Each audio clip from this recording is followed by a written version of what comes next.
Bismillahirrahmanirrahim. Assalamualaikum warahmatullahi wabarakatuh. Waalaikumsalam warahmatullahi Assalamualaikum wabarakatuh. warahmatullahi wabarakatuh. Alhamdulillahirrabbilalamin. Thanks God that today we can meet again in the subject of history of Islamic civilization. And today we are going to listen about the student presentation. There are 6 students will present their topic. I think it is interesting topic because based on their own choice. Firstly is Mentari S. Putri, secondly M. Hilman Maulana, thirdly Tarisa Dania, fourthly Sakinah P. Susanto, fifthly RC N. Hararit, and sixthly Indah S. Rahayu. Each student will present in 5 minutes. Okay, let's starting our lecturing today by together saying basmalah. Bismillahirrahmanirrahim. Well, Mentari S. Putri, your time is 5 minutes for presenting, starting from now, please. Baik Bapak, terima kasih atas kesempatannya. Assalamualaikum warahmatullahi wabarakatuh. Izin kepada Bapak Andi Suwirta dan juga rekan-rekan semua. Perkenalkan, nama saya Mentari Safa Putri dengan NIM 2008890. Pada kesempatan kali ini saya akan menjelaskan mengenai perkembangan Islam pada masa kekhalifahan Ali bin Abi Thalib, yaitu pada periode tahun 556 sampai 561 Masehi. Seperti yang kita semua ketahui bahwa Ali bin Abi Thalib ini merupakan Khulafaur Rasyidin terakhir yang menggantikan Khalifah Utsman bin Affan di masa kepemimpinan sebelumnya. Khalifah Ali ini secara resmi dibaiat oleh sebagian besar umat muslim sebagai khalifah pada tanggal 24 Juni tahun 656 Masehi. Seperti para khalifah lainnya, Ali bin Abi Thalib ini memiliki banyak gelar. Di antaranya adalah Qaramallahu wajhah, Babul Ilmi, dan Abu Turab. Pada masa kekhalifahannya ini banyak terjadi perkembangan Islam dalam berbagai aspek kehidupan. Contohnya itu dalam bidang sosial politik.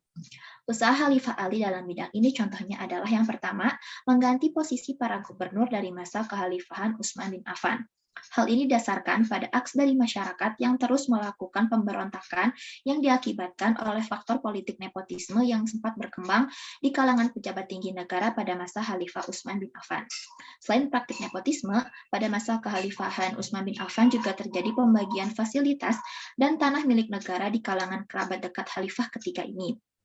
Karena hal ini merupakan tindakan yang tidak benar dan mengganggu kekayaan negara, maka Khalifah Ali pun kemudian melakukan pembaharuan selanjutnya, yaitu penarikan kembali tanah milik negara. Dan perkembangan selanjutnya yang Khalifah Ali lakukan adalah pemindahan ibu kota pemerintahan dari Madinah ke Kufah. Dengan alasan bahwasanya Khalifah Ali tidak ingin jika kota Madinah terlalu terlibat ke dalam problematika politik, dan diharapkan tidak akan ada lagi kejadian yang serupa yang telah menimpa Khalifah Utsman bin Affan. Pembaharuan yang terjadi pada masa pemerintahan Ali bin Abi Thalib yang sudah saya paparkan sebelumnya memang sangat menjunjung tinggi keadilan yang berhak diterima oleh rakyat. Namun tentu saja karena pembaharuan ini pula Khalifah Ali mendapatkan banyak lawan serta pemberontakan. Pemberontakan pertama yang terjadi adalah Perang Jamal. Faktor utama terjadinya perang ini karena adanya perbedaan pendapat mengenai penyelesaian kasus pembunuhan terhadap Khalifah Utsman. Pemberontakan selanjutnya adalah Perang Siffin, di mana Perang Siffin ini merupakan perang antara Ali bin Abi Thalib dan Muawiyah bin Abu Sufyan dengan alasan yang sama yang menyebabkan terjadinya Perang Jamal. Perang ini tutup dengan pelaksanaan tahkim atau perjanjian yang dilakukan antara dua belah pihak. Dan perjanjian inilah yang kemudian mengakhiri masa kekhalifahan Ali bin Abi Thalib karena kelicikan yang dilakukan oleh Amr bin As sebagai wakil dari Muawiyah yang menyepakati untuk menurunkan Khalifah Ali dari jabatannya, sedangkan ia malah menaikkan Muawiyah sebagai khalifah berikutnya. Tentu saja, keputusan ini tidak bisa diterima dengan mudah oleh para pengikut Ali, yang kemudian hal ini memicu kepada perang berikutnya, yaitu Perang Nahrawan, di mana perang ini terjadi antara Ali bin Abi Thalib dengan kaum Khawarij. Meskipun dalam perang ini Khalifah Ali memenangkan peperangan, namun hal tersebut tidak menghentikan pemberontakan yang dilakukan oleh kaum Khawarij. Hingga akhirnya adalah serangan yang dilakukan oleh salah seorang anggota kaum Khawarij, yaitu Ibnu Maljum, yang berhasil menyerang Ali dengan pedang beracun racunnya pada tanggal 17 Ramadan tahun 40 Hijriah di waktu subuh. Karena luka parah yang diterima oleh Khalifah Ali bin Abi Thalib karena penyerangan ini, maka 2 hari berikutnya, yaitu tepatnya pada tanggal 19 Ramadan tahun 40 Hijriah, Khalifah Ali pun menghembuskan nafasnya yang terakhir. Mungkin sekian pemaparan materi yang dapat saya sampaikan. Mohon maaf apabila ada kesalahan. Wassalamualaikum warahmatullahi wabarakatuh. Waalaikumsalam warahmatullahi wabarakatuh. Thank you very much, Mentari S. Putri. Your presentation is okay, just 4 minutes, I think. Next is we are going to listen M. Hilman Maulana presentation. M. Hilman, time for you also similar, 5 minutes. Please, starting from now. Okay, thank you, Pak Andi Suwirta. Saya akan menjelaskan mengenai pertempuran Siffin, yaitu perang saudara kedua di antara umat Muslim. Perang Siffin sendiri adalah perang yang terjadi antara Khalifah Ali bin Abi Thalib melawan Khalifah atau Gubernur Muawiyah bin Abu Sufyan di Siffin, yaitu kota yang berada di dekat Sungai Euphrat, Syam pada tahun 36 sampai 37 Hijriah atau 657 Masehi. Perang ini dilatar belakangi oleh kematian Khalifah sebelumnya, yaitu Utsman bin Affan, dan pelakunya belum diadili, sehingga Muawiyah yang waktu itu adalah gubernur dari Suriah atau Syam sekaligus kerabat Khalifah menuntut kisos atas kematian Utsman bin Affan. Namun hingga dikirimnya utusan oleh Muawiyah, Ali sendiri belum melakukan tindakan apa-apa mengenai kisos ini, hingga akhirnya Muawiyah pun tidak akan mengakui pembayatannya dan akan memeranginya. Akhirnya terjadilah perang tersebut. Perang tersebut sendiri terdiri dari Ali bin Abi Thalib, pasukannya berkisar dari 65.000 hingga 120.000 orang, sedangkan Muawiyah sendiri berkisar dari 60.000 orang hingga 130.000 orang. Nah, pada awalnya sendiri, pada bulan-bulan pertama perang ini, perangnya hanya terjadi jual beli perang, yaitu perang sendiri tidak terlalu dahsyat, namun terus berlaku hingga 1 bulan, hingga bulan Muharram. Hingga akhirnya Ali bin Abi Thalib pun mengirim Marsad bin Al-Haris Al-Jasmi untuk mengumumkan kepada pasukan Syam saat terbenam matahari dengan pesan, ketahuilah sungguhnya Amirul Mukminin mengumumkan kepada kalian, sesungguhnya aku telah bersabar menunggu Ali bin Abi Thalib kembali kepada kebenaran, dan aku telah menegakkan hujah atas Ali bin Abi Thalib, namun Ali bin Abi Thalib tidak menyambutnya. Sesungguhnya aku telah memberi ujur kepada Ali bin Abi Thalib dan telah memperlakukan Ali bin Abi Thalib dengan adil, dan sesungguhnya Allah Subhanahu wa taala tidak menyukai orang-orang yang berkhianat. Hingga akhirnya pecahlah perang besar yang berlangsung selama 3 hari, mulai dari hari Rabu bulan Safar tahun 37 Hijriah hingga Jumat. Nah, perang sendiri ini sangat dahsyat hingga membunuh beribu-ribu pasukan. Hingga akhirnya perang ini diakhiri dengan tahkim, di mana pihak tahkim ini sendiri, para amir, khususnya Muawiyah dan Ali bin Abi Thalib, harus menunjuk juru hakimnya. Dari pihak Ali bin Abi Thalib sendiri menunjuk Abu Musa al-Asy'ari, sedangkan dari pihak Abu Sufyan, pihak Muawiyah bin Abu Sufyan menunjuk Amr bin al-As. Nah, tahkim ini sendiri memberikan keputusan, yaitu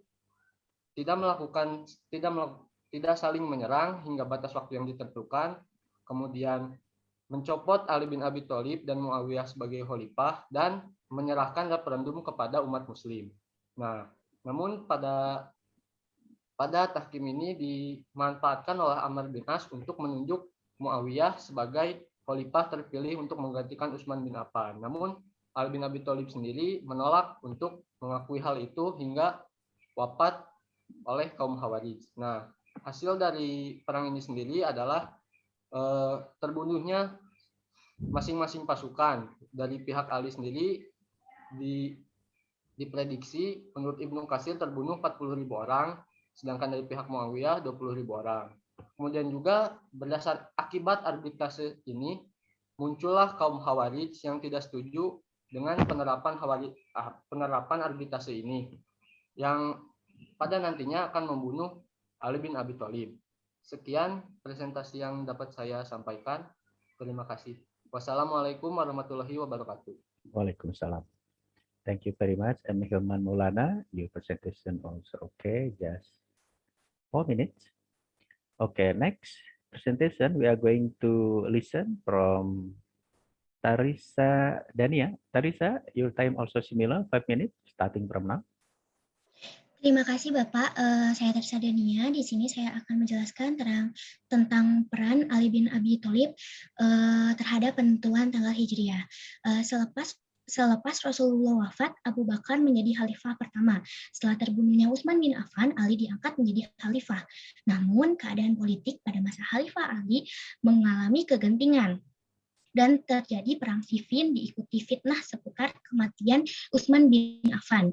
Ali meninggal di usia 63 tahun dan dibunuh oleh Abdurrahman bin Muljam tanggal 19 Ramadan dan menghembuskan nafas terakhir pada tanggal 21 Ramadan 40 Hijriah.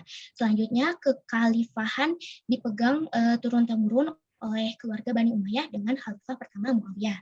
Lalu strategi kepemimpinan Ali bin Abi Thalib, yang pertama adalah Ali bin Abi Thalib memerangi Khawarij. Orang-orang Khawarij membaiat Ali dan ia tidak langsung menindak mereka karena kondisi umat belum kembali stabil. Ali bin Abi Thalib memilih untuk menunggu waktu yang tepat untuk menyelesaikan persoalan yang ada dengan menegakkan qihas. Pada akhirnya kaum Khawarij menyempal dan pasukan Ali setelah beliau melakukan tahkim dengan Muawiyah. Namun setelah beberapa saat terjadi perbedaan ijtihad di antara Ali dan Muawiyah. Lalu yang kedua, upaya pengembangan dalam bidang pemerintahan. Ali dikenal zahid, menjauhi segala kesenangan dan kemewahan duniawi. Merupakan orang yang wara, orang yang menjauhi segala macam dosa dan syubhat dan syarat akan ilmu. Ali dapat menafsirkan Al-Quran dan memberi ceramah agama di Masjid Nabawi. Pada masa pemerintahan Ali yang hanya sekitar 6 tahun, terjadi kekacauan politik dan pemberontakan yang membuat masalah pendidikan terabaikan. Lalu kebijakan yang membuat kegentingan politik.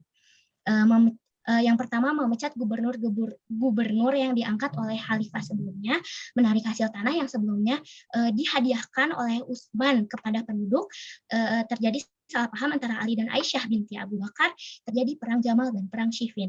Lalu sejarah penentuan kalender Hijriah. Penanggalan Hijriah ini dimulai sejak tanggung jawab kepemimpinan umat Islam berada di tangan Umar bin Khattab, yakni 2,5 tahun diangkat sebagai khalifah menggantikan kepemimpinan khalifah Abu Bakar Asy-Siddiq.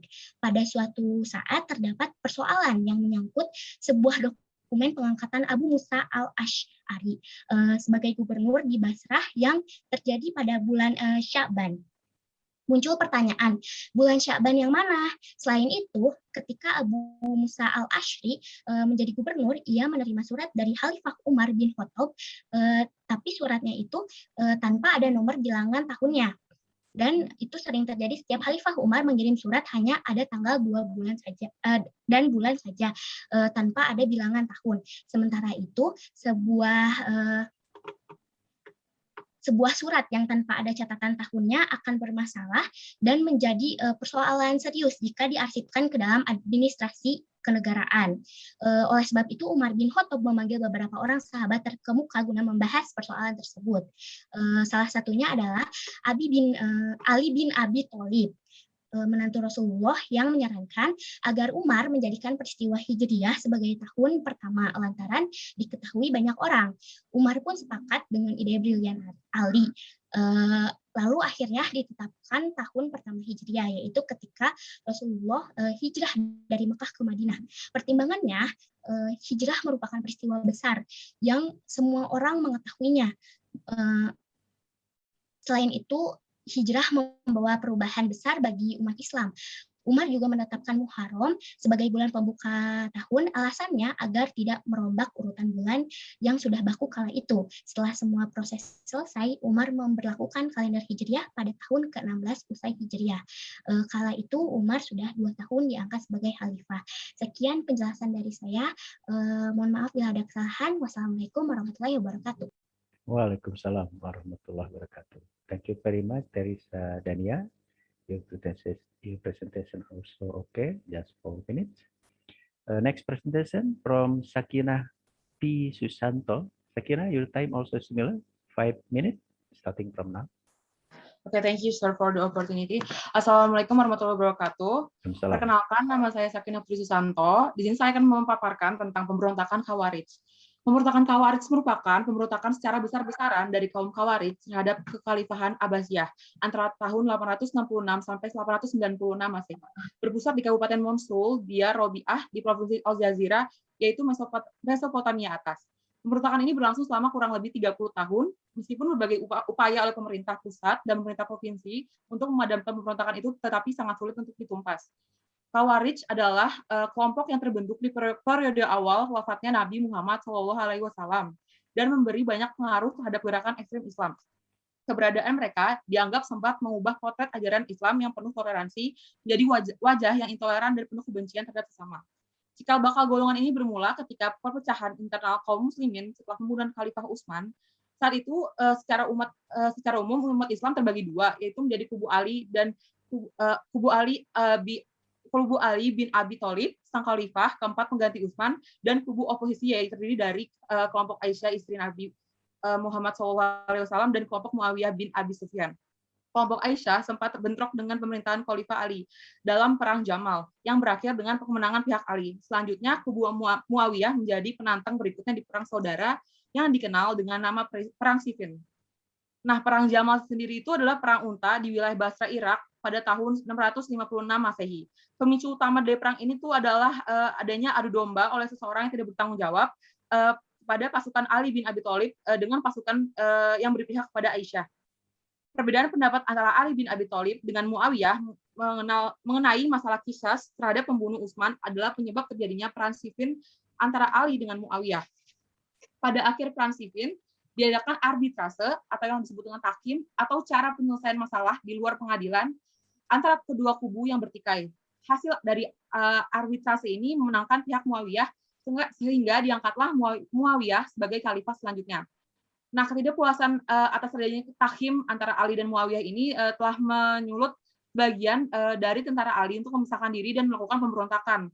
Nah, inilah generasi pertama Khawarij lahir. Mereka menolak hasil dari tahkim yang menyebabkan kalahnya Ali dan turunnya dari jabatan sebagai khalifah. Dengan jumlah sekitar 12.000 orang, akhirnya mereka melakukan pemberontakan. Khawarij bersikap bermusuhan dengan Ali maupun terhadap Muawiyah. Mereka tuh beranggapan orang-orang Islam selain mereka sendiri adalah kafir dan halal darahnya serta kekayaannya. Aliran Khawarij ini telah tumbuh dan berkembang dengan cara yang keras dan ekstrim dalam memahami ajaran Islam. Kehidupan dan lingkungan yang tidak begitu kondusif menjadikan mereka memahami ajaran Islam apa adanya tanpa ada usaha untuk memahami lebih lanjut tentang makna apa saja yang terkandung dalam wahyu Allah Subhanahu wa taala. Nah, puncak aksi dari kaum Khawarij ini adalah majunya seseorang bernama Abdullah bin Muljam untuk membunuh Khalifah Ali. Ia menyerang Khalifah Ali yang hendak sholat subuh dan berhasil melukai dahinya dengan pedang yang telah diberi racun hingga parah. Beberapa lama kemudian, Khalifah Ali pun meninggal. Dan nantinya yang berhasil menumpas pemberontakan kaum Khawarij ini adalah Khalifah Al-Mu'tadid. Terima kasih. Assalamualaikum warahmatullahi wabarakatuh. Waalaikumsalam. Okay, thank you very much, Sakina P. Susanto, for your presentation. The next presentation comes from RC and Hararis. RC, your time also similar, 5 minutes, starting from now. Oke. Terima kasih kepada Bapak Andi Suwirta yang telah memberikan saya kesempatan. Bismillahirrahmanirrahim. Assalamualaikum warahmatullahi wabarakatuh. Saya akan menjelaskan materi mengenai perkembangan dan kemajuan Islam pada masa dinasti Abbasiyah. Daulah Abbasiyah berdiri hampir mencapai 5,5 abad, yaitu sejak berdirinya pada tahun 132 Hijriah atau 750 Masehi sampai jatuhnya kota Baghdad ke tangan tentara Tartar di bawah pimpinan Hulagu Khan tahun 656 Hijriah atau 1268 Masehi. Perkembangan dan kemajuan Islam yang dicapai pada masa dinasti Abbasiyah diantaranya yang pertama dalam bidang ilmu pengetahuan. Peradaban Islam mengalami puncak kejayaan pada masa Daulah Abbasiyah dikarenakan perkembangan ilmu pengetahuannya sangat maju. Kemajuan ini diawali dengan penerjemahan naskah-naskah asing seperti dari bahasa Yunani, Persia, Sanskerta, dan Suriah ke bahasa Arab pada masa Al-Mansur. Upaya ini memunculkan banyak sarjana-sarjana Muslim yang turut mempelajari dan membetulkan buku-buku penerjemahan dan lain-lain. Setelah masa Al-Mansur, Kota Baghdad menjadi ramai dikunjungi para ilmuwan dari berbagai daerah dengan tujuan mendalami ilmu pengetahuan. Pada kala itu, dibangunlah Bait al-Hikmah yang menjadi pusat pendidikan dan juga perpustakaan. Sejak 815 Masehi, Baitul Hikmah digunakan secara lebih maju lagi, yaitu sebagai tempat penyimpanan buku-buku kuno yang didapat dari Persia, Bizantium, dan bahkan Ethiopia dan India.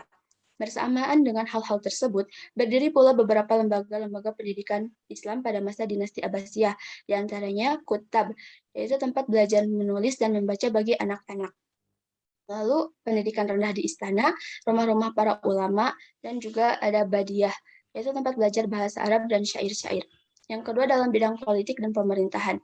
Secara garis besar, politik pada masa dinasti Abbasiyah ini terbagi ke dalam dua periode, yaitu periode pertama ketika Arab masih berkuasa dan periode kedua ketika Arab sudah mulai pudar kekuasaannya.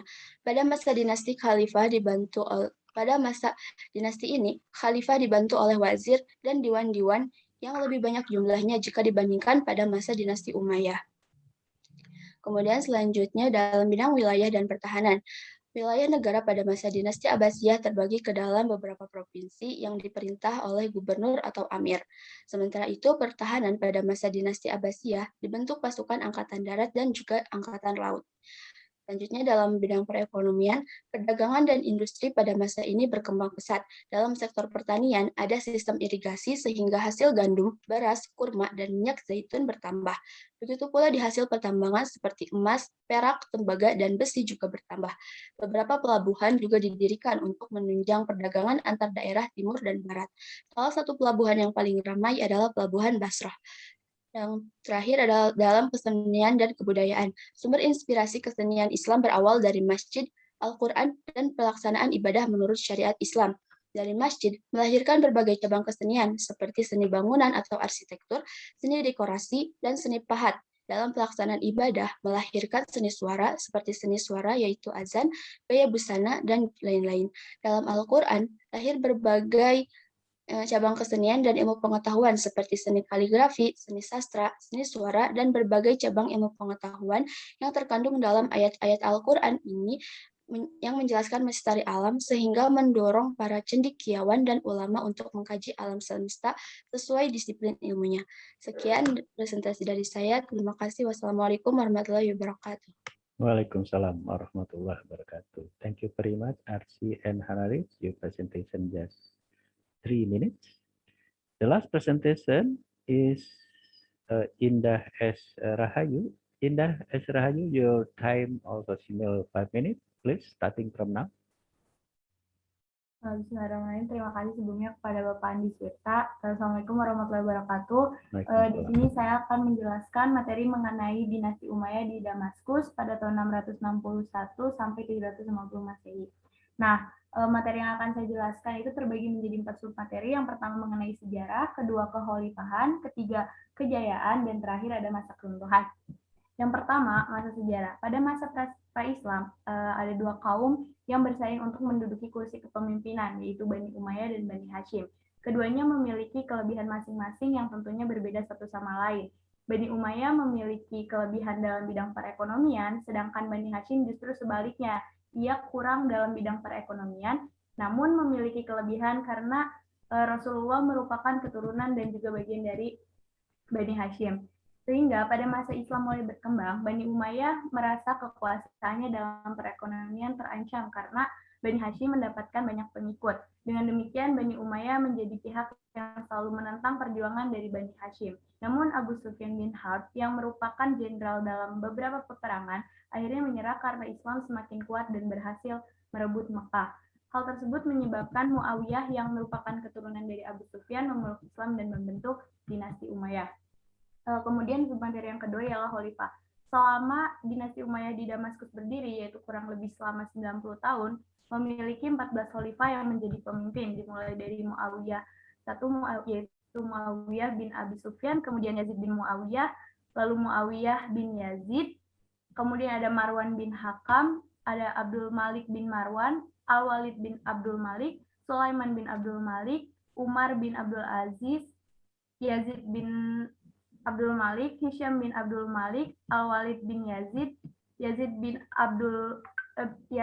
Walid bin Abdul Malik, Ibrahim bin Walid bin Abdul Malik, dan yang terakhir adalah Marwan bin Muhammad. Nah, dari 14 khalifah tersebut, terdapat 5 khalifah yang besar atau yang memiliki peran besar dalam kemajuan dinasti Umayyah, yaitu Muawiyah bin Abu Sufyan, Abdul Malik bin Marwan, Al-Walid bin Abdul Malik, Umar bin Abdul Aziz, dan Hisham bin Abdul Malik. Kemudian yang ketiga ada mengenai kejayaan atau masa kemajuan dari dinasti Umayyah. Setelah sekian lama dinasti ini berdiri, tentu memiliki masa kejayaan atau kemajuan. Masa ini terjadi dalam pemerintahan di beberapa khalifah, seperti 5 khalifah yang tadi sudah disebutkan. Pada masa ini terjadi banyak perkembangan di berbagai bidang, seperti bidang pendidikan atau keilmuan, bidang politik, bidang arsitektur atau tatanan kota, bidang ekonomi, dan bidang-bidang lainnya. Kemudian yang terakhir ialah masa keruntuhan atau kemunduran. Dalam suatu pemerintahan, jika mengalami masa kejayaan, maka akan mengalami masa keruntuhan juga. Tidak berbeda dengan dinasti atau pemerintahan yang lain, dinasti Umayyah juga tentu mengalami masa keruntuhan atau kemunduran. Masa ini disebabkan oleh beberapa hal, seperti yang pertama, munculnya kelompok-kelompok yang merasa tidak puas dengan pemerintahan dinasti Umayyah, kemudian ketidakmampuan mempertahankan ataupun mengembangkan rasa persatuan dan kesatuan yang dibuktikan dengan adanya peperangan atau pertentangan antar etnis suku. Kemudian ada sikap hidup bermewah-mewah atau hedonisme, dan terbunuhnya Khalifah Marwan bin Muhammad oleh tentara Abbasiyah. Dan yang terakhir adalah karena munculnya kekuatan baru yang dipelopori oleh keturunan Bani Abbasiyah yang bernama Al-Abbas bin Abdul Muthalib. Mungkin sekian yang dapat saya jelaskan mengenai dinasti Umayyah di Damaskus. Kurang lebihnya mohon dimaafkan. Wassalamualaikum warahmatullahi wabarakatuh. Terima kasih. Waalaikumsalam warahmatullahi wabarakatuh. Okay, thank you very much, Indah S. Rahayu, for your presentation. Well, ladies and gentlemen, distinguished guests, dear my student, we have listened about the student presentation. I think starting from now, you can make the brief comment in the WhatsApp group. So please not until finish listen about my comment or my review to the student presentation. Maybe the time what is so be effectively for you. Okay, I would like to review about the student presentation. Maybe also there are the what is 1 or 2 questions, so should be answer my question. Firstly, from Mentari S. Putri. Okay, you talk about the position and role of Ali Abu Talib as the one of the Prophet companion. I want to know more about the reasoning and also the policy why Ali bin Abu Talib should be moved his capital city from Madinah. As you know, Madinah is meaning the city of Prophet Muhammad, the city of Prophet, to Kufah. So I think you should make the more information about this policy, because it is very important moving the capital city from Jakarta to from Madinah to what is Kufah. Okay. Secondly, M. Hilman Maulana also similar still what is talk about the Ali bin Abu Talib related to one of the critical event in his region. There's the war, big war between Ali bin Abu Talib against the Muawiyah as governor from Damascus. I think when there's the arbitration or the negotiation between the camp of Ali and the camp of Muawiyah bin Abu Sufyan, the critical question is when Muawiyah bin Abu Sufyan had choose the Amr bin As as the head of delegation.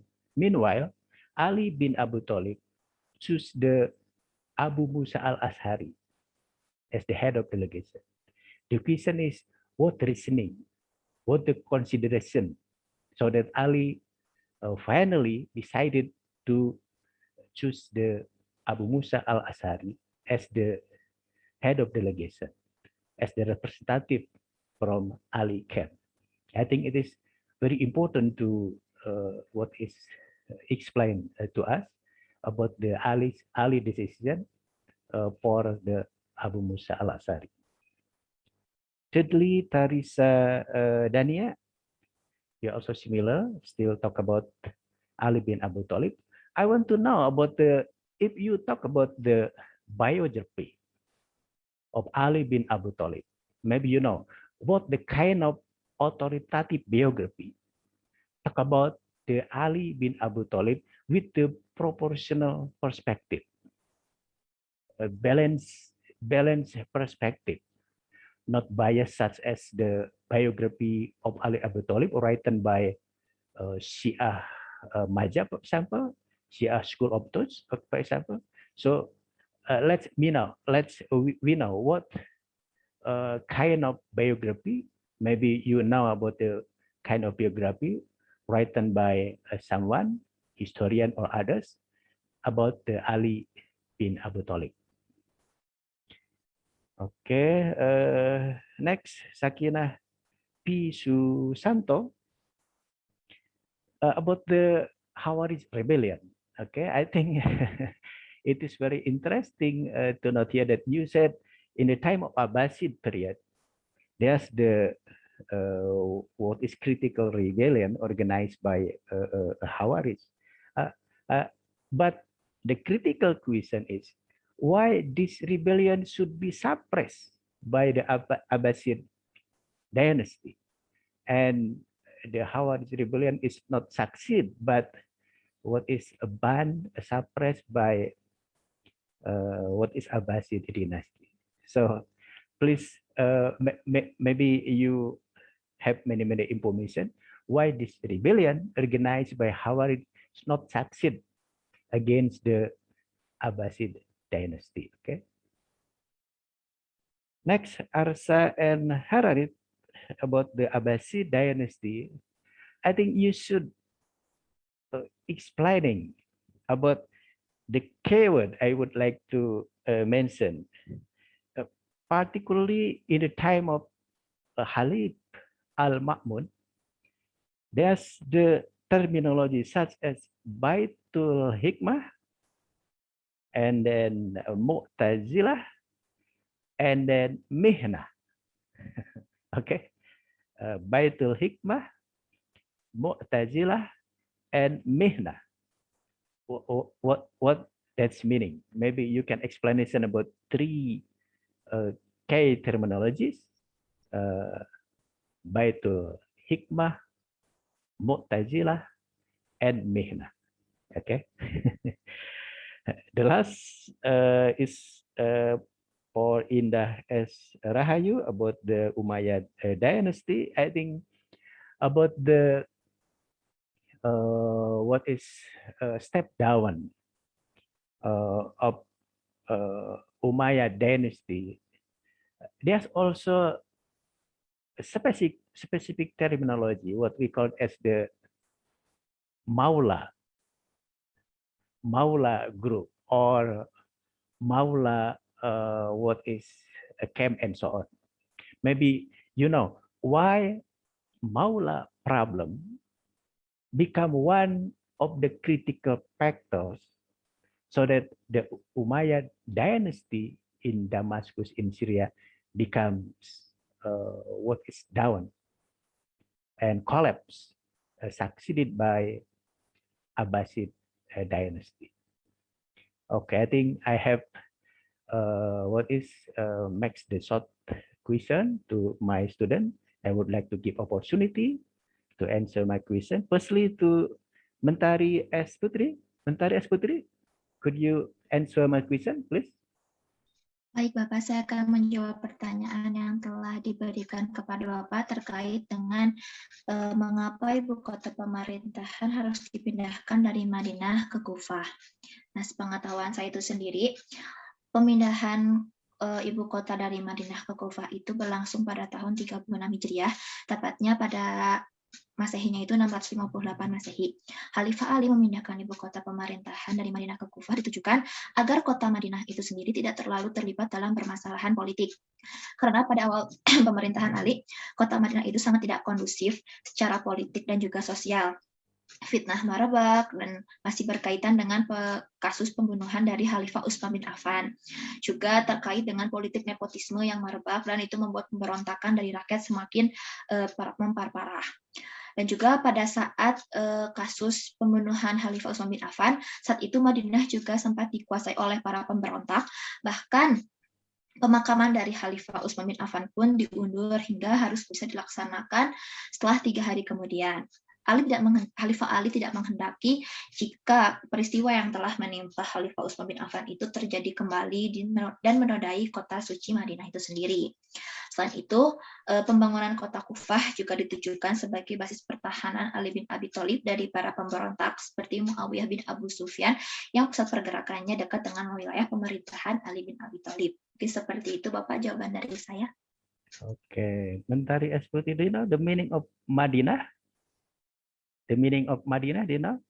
Kota Bapak. Kalau tidak salah artinya kota. Madinah. Madinah. Okay, this is the city, okay? And then Madinah Al-Munawwarah. I think Madinah is not on the city. Madinah is city of the Prophet. Okay, so it is meaning that Ali as the, I think what is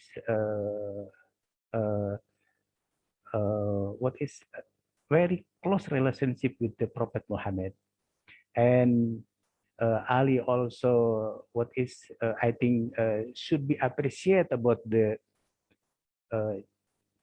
changing the name about the city from Yastrib to the Madinah. So I think Ali should be stay in the Madinah, not move to the Kufah, because Madinah is symbol sacred for the Islamic Ummah. It is very important. By moving from Madinah to Kufah, I think it is become maybe the legitimize of the Ali leadership, because Ali not stay at the city former Prophet Muhammad stay when he was hijrah or movement from Mecca to Madinah. I think should be explained more information why Ali finally decide should be moved from Madinah to Kufah. Okay, Menteri. But however, it is your explanation okay. But please, in your poor people, should be analysis more information about why Ali finally decided should be moved from Madinah to Kufah. Okay. It is just homework for you. Please, you make the more information about the reasoning and also the background why Ali finally should be make the decision and moving capital city from Madinah to Kufah. Oke, M. Hilman Maulana. Baik Pak, izin sebelumnya saya izin memastikan dulu pertanyaan Bapak tadi, mengapa Ali bin Abi Thalib memilih Abu Musa sebagai delegasinya, begitu pula mengapa Muawiyah memilih Amr bin As sebagai delegasinya, seperti itu bukan Pak? No, just I just asked to you about the Ali decision, why he choose the Abu Musa al-Ash'ari, not Muawiyah or Amr bin As. Reasoning Ali bin Abu Thalib, why finally consider or choose Abu Musa al-Ash'ari as head of delegation in tahkim, in arbitration. Oh iya Pak, baik, saya mengerti Pak. Jadi mengapa Ali bin Abi Thalib memilih Abu Musa sebagai delegasinya? Pertama, desakan dari pihak kaum Khawarij sebelum memisahkan diri dari Ali. Jadi kenapa Abu Musa dipilih? sebelumnya sendiri Ali sempat mempertimbangkan untuk memilih delegasinya itu adalah Abdullah bin Abbas. Namun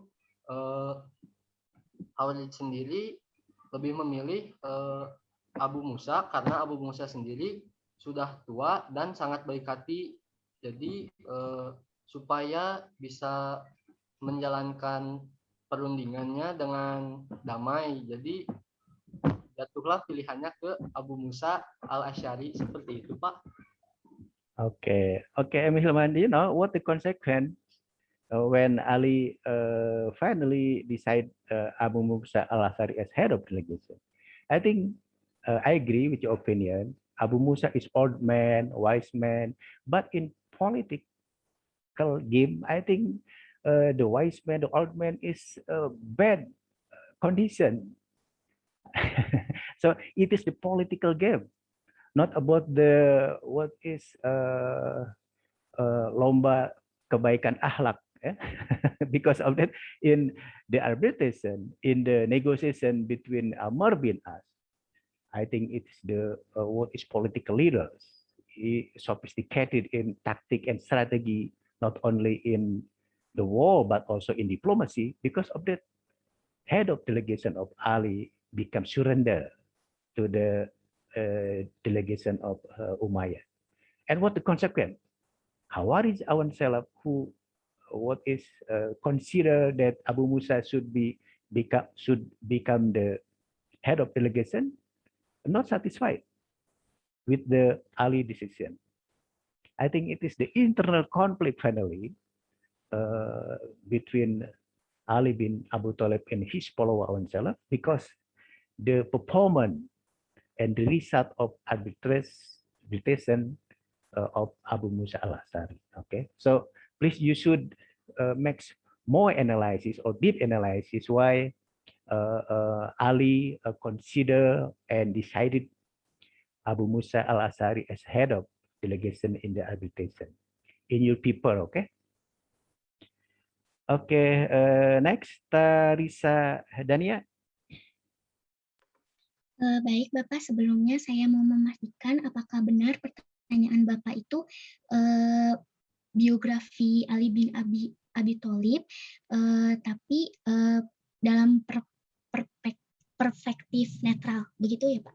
Okay, please you inform to us about the author of Ali bin Abi Thalib biography in balancing or neutral, not biased and subjectively in explaining about the figure of Ali bin Abi Thalib. Maybe you know who the authors of Ali Abu Thalib biography in perspective, in analysis is balancing of what is a proportional perspective, not biased, not subjectively. Maybe you know. Autornya yang saya baca dari Heri Sucipto. Heri Sucipto is Javanese people, right? I would like to inform you as a student of history should know about the works or historiography from historian, okay, including also from Muslim historian should know more. For example, if we talk about the biography of Prophet Muhammad, maybe we can see about the Muhammad Haikal, Martin Lings, and so on and so forth. So I think every Prophet Muhammad company also there has many authors who authoritative in writing about what is this figure. So please maybe you can inform to us the one of the authors of Ali bin Abi Thalib not come from Indonesia. I think Sucipto is not Muslim scholars. Please you said Andi Swirta. You don't know about the one of the authors of Muslim scholars or historian who? Saya kurang tahu, Pak. Okay, please you search in the Google Scholar, right? Okay. The authors who authoritative in what is writing about the Ali bin Abi Thalib biography. Okay. but please not from Shia school of thoughts, but should be from Muslim scholars in perspective what is objectively or proportionally. Okay. Iya, Pak. Okay. Next. Sakira P. Susanto. Okay, sir. Your question is why did the Khawarij rebellion have to be crushed by the Abbasid dynasty, right? Kenapa pemberontakan Khawarij itu harus ditupaskan oleh dinasti Abbasiyah? Benar, Pak. Jadi saya ingin menjelaskan. Okay. Well, firstly, like that, but secondly, why this rebellion? Okay, why the Khawarij rebellion finally not succeed, but defeated, suppressed by Abbasid dynasty. You said it is the big rebellion organized by Khawarij.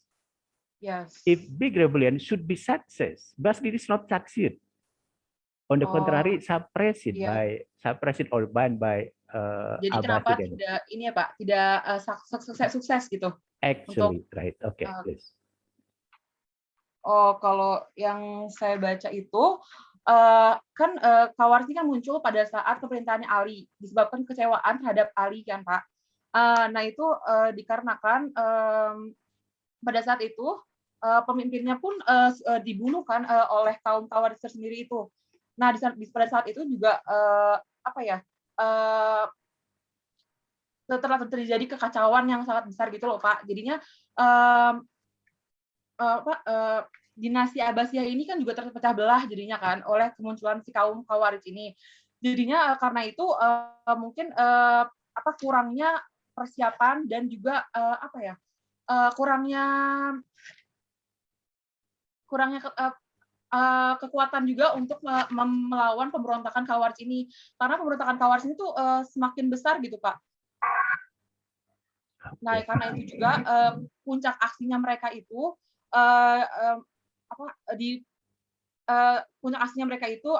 membunuh Khalifah Ali. Seperti itu Pak mungkin. Okay, Sakina, I think you are still confused between the Ali period and Abbasid period. I think different period, I think, okay?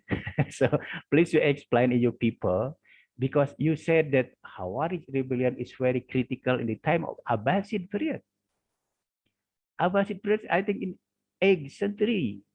Meanwhile, Ali period or Khawarij period in the early period, I think in 6th, 7th century. So you said in your presentation that Khawarij rebellion is critical, what is against the Abbasid dynasty.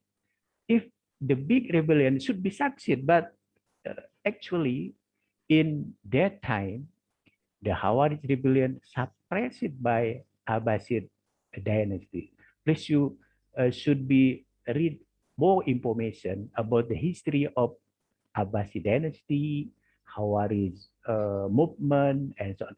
I recommend you to read about the Ira M. Lapidus book. I think it is very comprehensive books. The history of Islamic society, translated in the Bahasa Indonesia. Okay, in order you not confuse between the Khawarij in the time of Ali bin Abi Thalib period and Khawarij movement in the time of Abbasid period. Okay. Okay, sorry sir for my answer. Okay. Thank you. Okay, next, RC and Haranits. Oke, Chef. Nah, tadi pertanyaannya kalau tidak salah adalah terminologi Tazilah, dan maaf Sir, yang terakhir saya tidak bisa mendengarnya dengan jelas apa itu, jadi tidak bisa menemukannya. Okay. I think pertama it is. Okay, so please you similar with Sakina P. Susanto should read more about the history of Abbasid dynasty, especially in the time of Khalif al-Ma'mun. Khalif al-Ma'mun, Khalif Harun al-Rashid, Khalif al-Ma'mun. I think it is very critical, very important in the time of Abbasid dynasty period.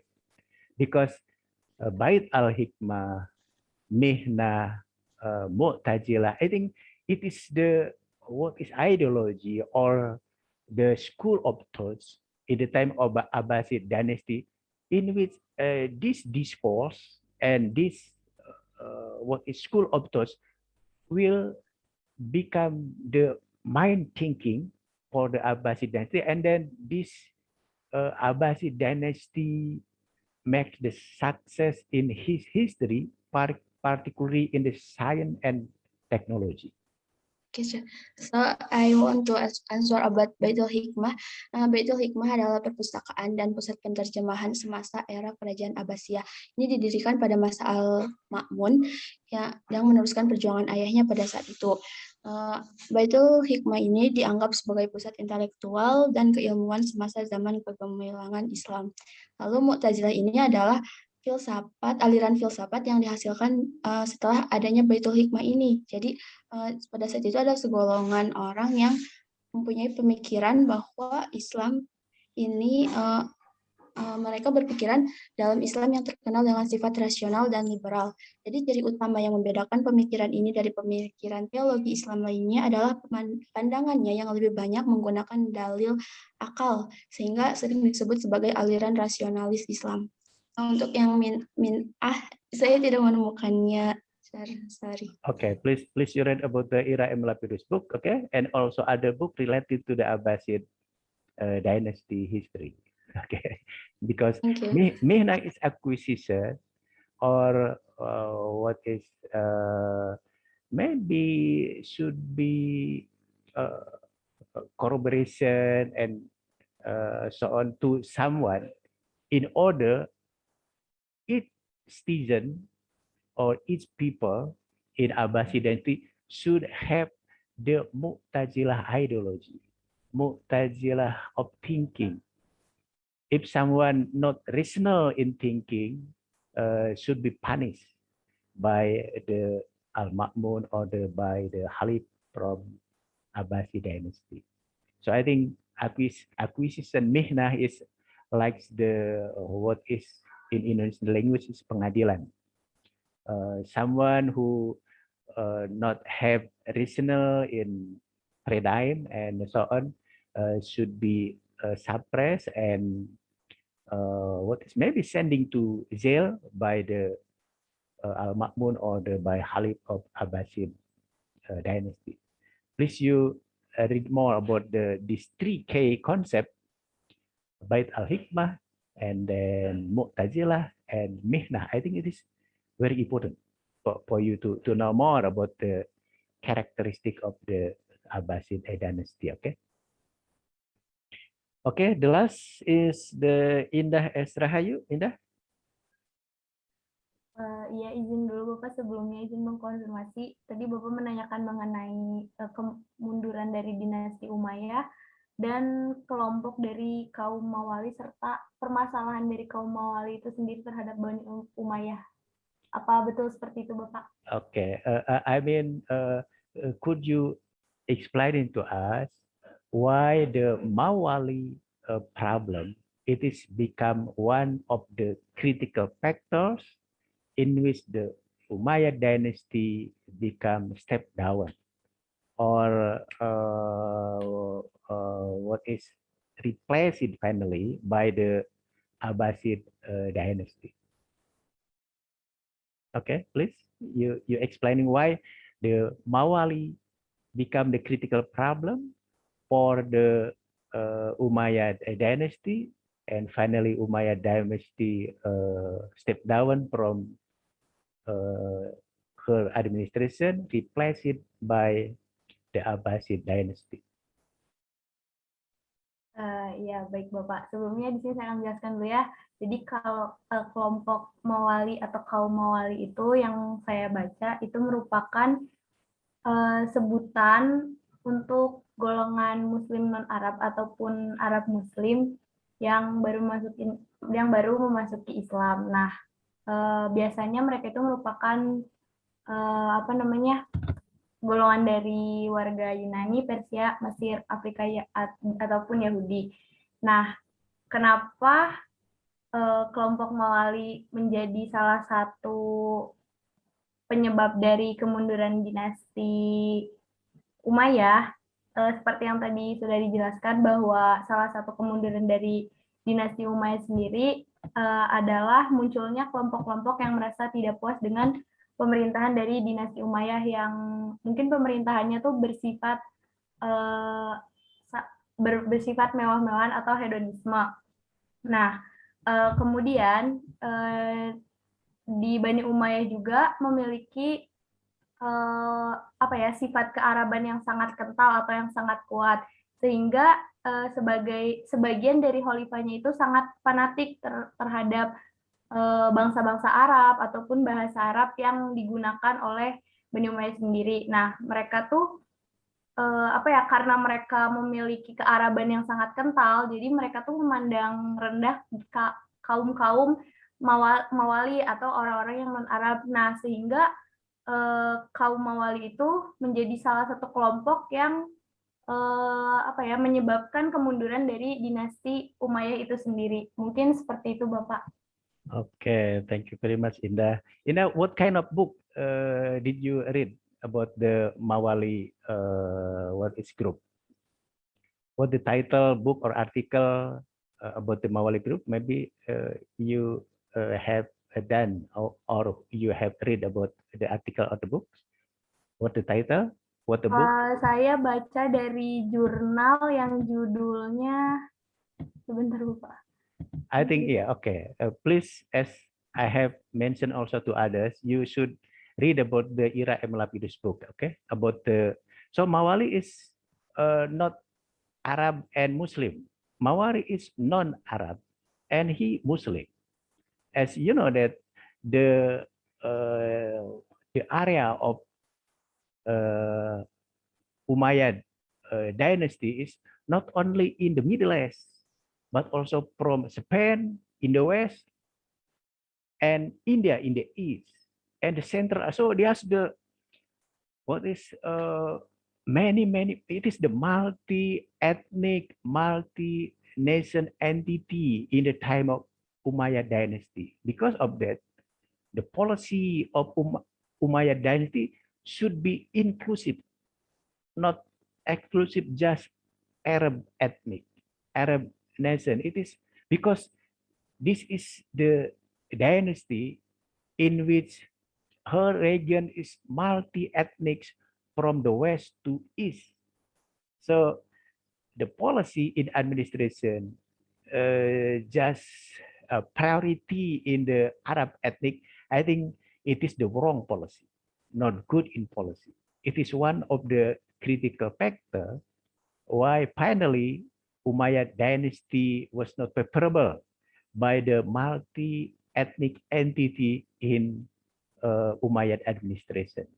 So you should know more about this. Because of that, this is become the reasoning why Abbasid dynasty finally used this Mawali group as one of the critical supporting for the Abbasid dynasty in one hand, and to opposite the Umayyad dynasty in others.